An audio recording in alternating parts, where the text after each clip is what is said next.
and you gain muscle and lose fat at the same time, even if you're not a beginner in the gym. Solid breakdown of the new Vargas-Molina recomp study, and the headline numbers are correct. So the deficit group lost about 3 kilos of fat, and both intervention groups gained about a kilo of lean mass.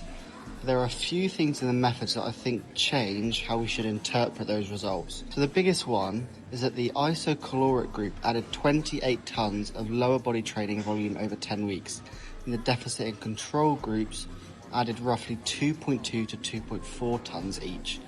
That means the maintenance group trained about 12 times more lower body volume. So if that group showed favourable body composition changes, the simplest explanation is extra energy expenditure from training, not something about being at maintenance calories with high protein.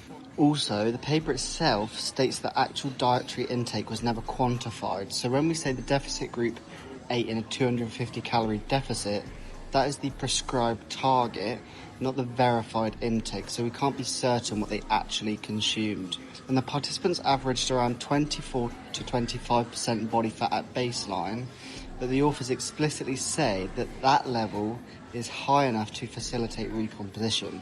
These are not lean, well-trained lifters.